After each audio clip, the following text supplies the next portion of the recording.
Now, from the University of Okoboji, it's Okoboji Broadcast with Jeff Thee. Welcome to Okoboji Broadcast, everybody. I'm Jeff Thee. We're here in the Okoboji High School right now because we're talking about an informational meeting coming up on the 25th of this month.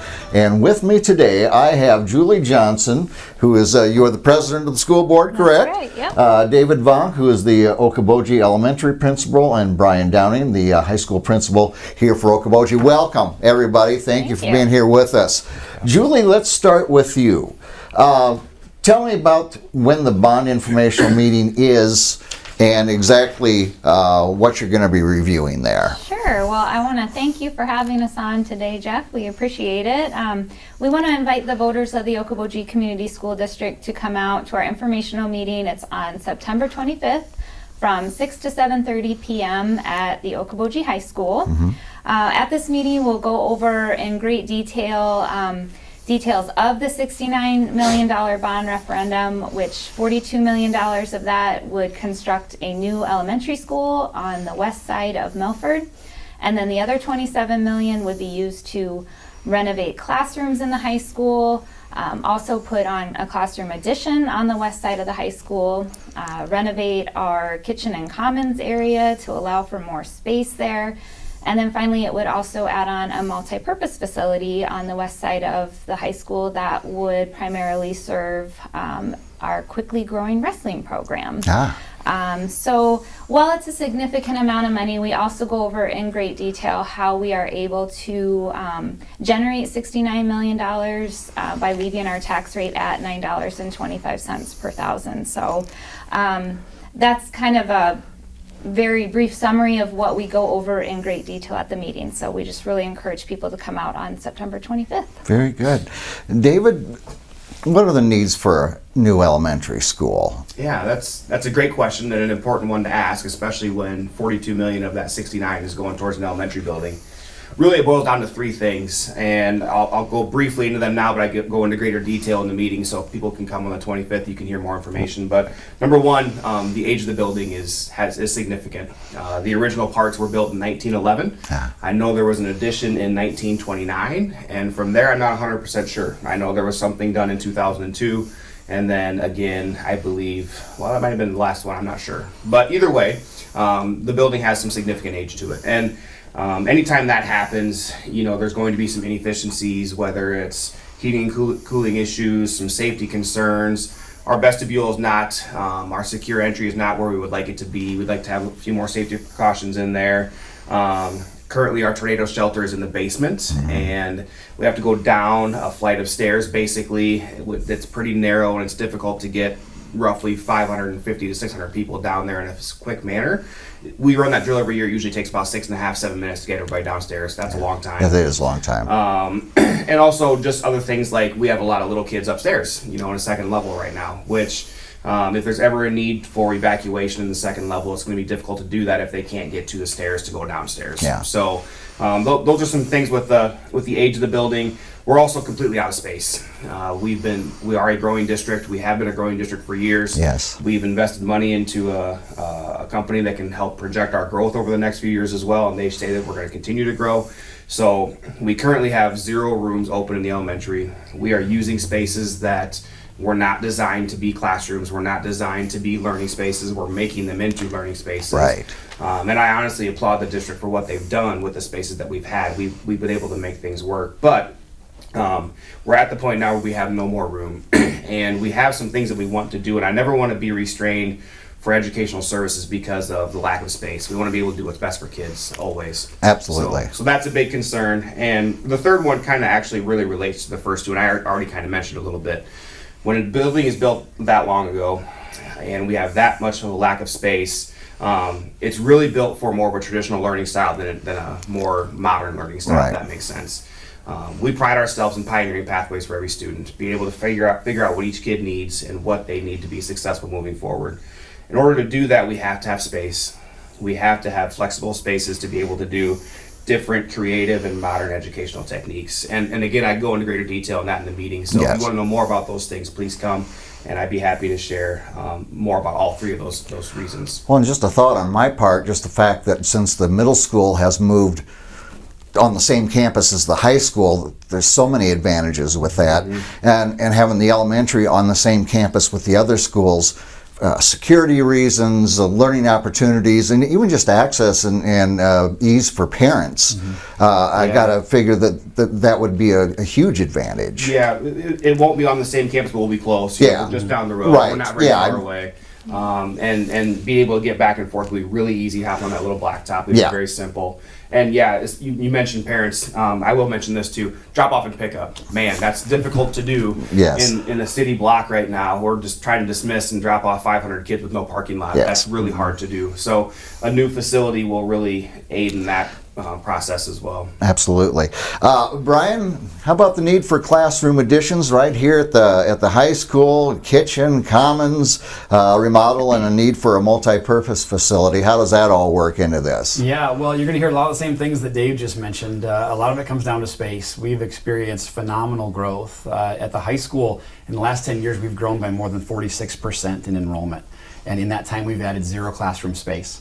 And we've gotten really good, I think, at doing well with what we have. Yeah. But we're at the point where the facility and the space is starting to limit what we can do educationally, and that's never what we want. As Dave said, we don't want that to be the limiting factor. Our teachers and students can do amazing things, and our job is to clear obstacles, not to put them in their way. Yeah. And so we, like the elementary, are out of classroom space. We have several classrooms that are shared throughout the day, and we have some departments that need to grow.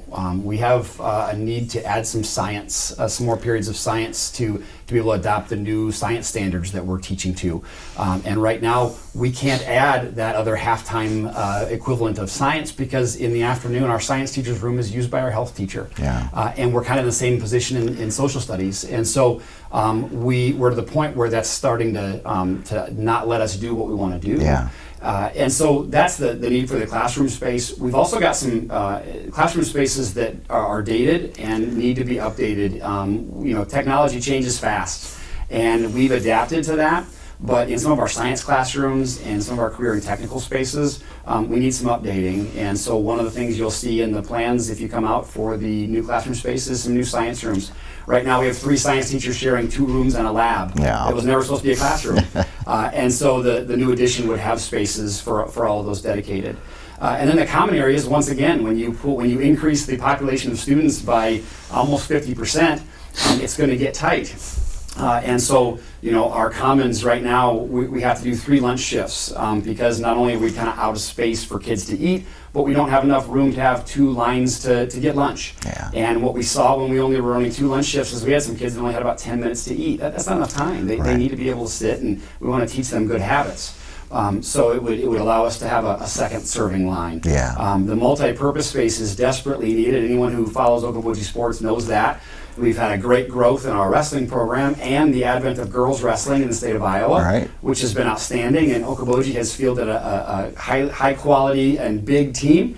And right now we've got wrestlers scattered all over town, including the elementary gym, including spaces they can find here at the high school and middle school.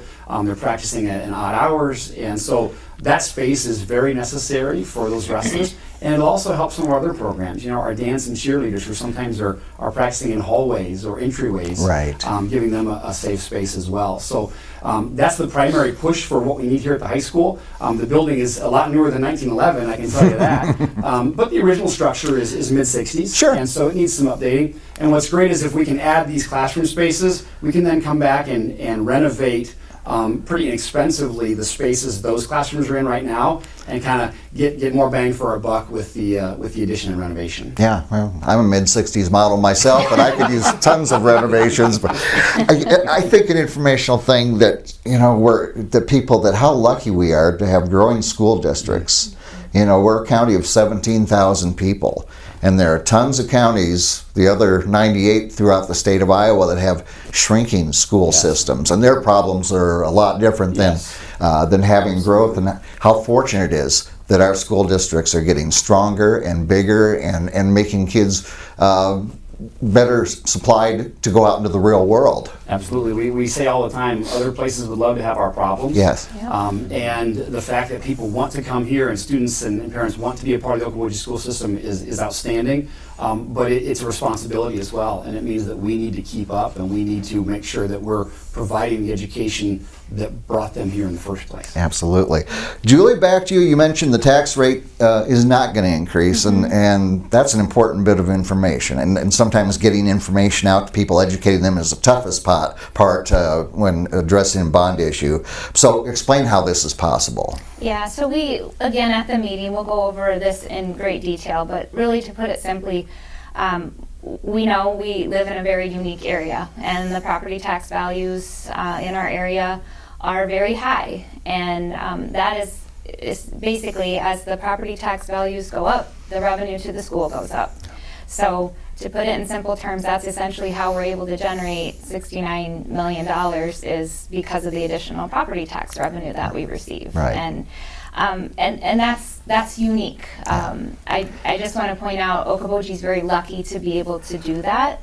There are not many other schools in the state of Iowa who could do something like that. But we will go over that in more detail. But that's kind of the general overview of how we're able to do it. Okay, very good. Well, following the meeting on the 25th, are there other ways people can gather information or anything else you want to share? Yeah, we have a couple of other meetings coming up. So we also have one on October 2nd, and that's at the elementary school. That is also from 6 to 7:30 p.m. And I do want to point out at the one on the 25th, you will have the opportunity to tour around the high school, so kind of see for yourself what our needs are, and then you can also tour at the elementary school as well on October 2nd.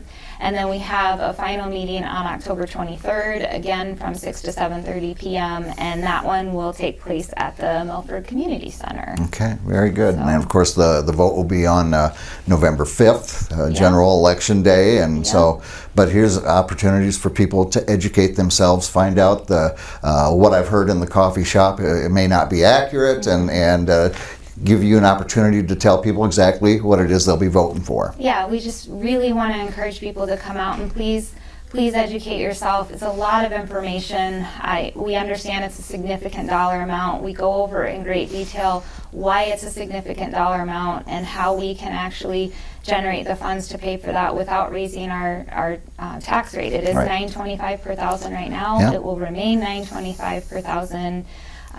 So it's just, again, a lot of information, but please come out and learn about it. And we just feel really strongly that these projects not only benefit our school district, but they're a tremendous benefit to our community as well, to keep the area thriving. Well, very good. Julie, Dave, Brian, thank you for being here with me today, and I look forward to the informational meeting right here in the high school on the 25th of this month. All right, thank you. All right, very good. And again, I want to thank our guests for being here with us today, and thank them for pioneering pathways for students as they go out into the world. And we thank you for watching us right here on Okoboji Broadcast. Okoboji Broadcast from the studios at historic Arnold's Park Amusement Park is brought to you in part by West Wealth Management, a financial advisory practice of Ameriprise Financial Services.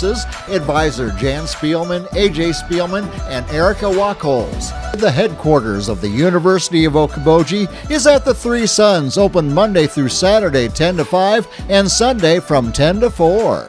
Bank Midwest, dream big, plan wisely, live well. Lakes Regional Healthcare and Avera Partner. Beck Engineering in Spirit Lake. Be Radiant Laser Skin Studio in the Okoboji Plaza in Okoboji.